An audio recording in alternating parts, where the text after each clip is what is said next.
বাঁচানোর জন্য বুকের রক্ত দিয়ে হলো বাতিলের মোকাবেলা করবো ইনশাআল্লাহ। আপনারা কি আগামীতে আল্লাহ আইনের শাসন চান?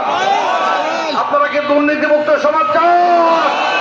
তাই এখন থেকে এখান থেকে গিয়ে জনপদের ছড়িয়ে পড়ে আল্লাহর আইন এবং সৎলোকের শাসন প্রতিষ্ঠা করবে বাংলাদেশ জামাত ইসলামী মনোনীত এমপিদেরকে পার্লামেন্টে পাঠাতে হবে। আপনারা কি রাজি আছেন? এই দেশে বঙ্গোপসাগরের তীরে বাংলার পার্লামেন্ট সহ কোন বাঙালির জনজীবনে কালেমার পতাকা উঠবে, মানুষ পেয়ে যাবে অধিকার। আপনারা কি রাজি আছেন? কারা কারা রাজি আছেন হাত তোলেন।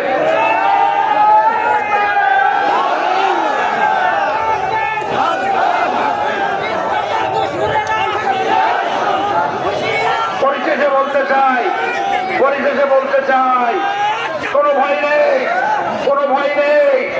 বর্তমান সরকার পরিচালনা করছে অন্তর্বর্তীকালীন সরকার, কোন দলীয় সরকার এখন দেশ চালাচ্ছে না। অতএব দিনের ভোট আর রাতে হবে না, হবে না, হবে না ইনশাআল্লাহ।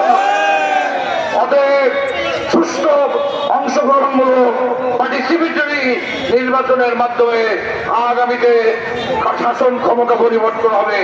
আল্লাহ, আমি বান্দাবাড়াবাসীকে বলতে চাই, ওগো বান্দাবাড়িয়াবাসী, আপনারা অবহেলিত নন।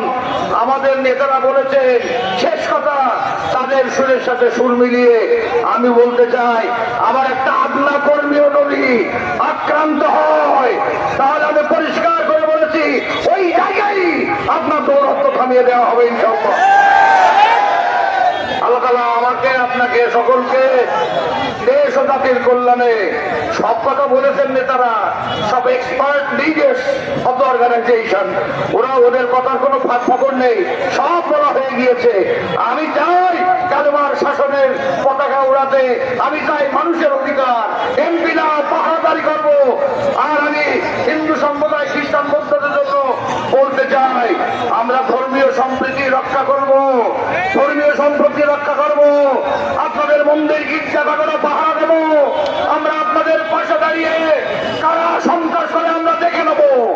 আপনাদের দান মাল জীবন সম্পদ আমাদের মতোই পবিত্র, আপনারা নিরাপদ থাকবেন ইনশাআল্লাহ। ওরা একই বৃন্দ দুটি কুসুম, হিন্দু মুসলমান, মুসলিম তার নয়ন করে, হিন্দু তার প্রাণ।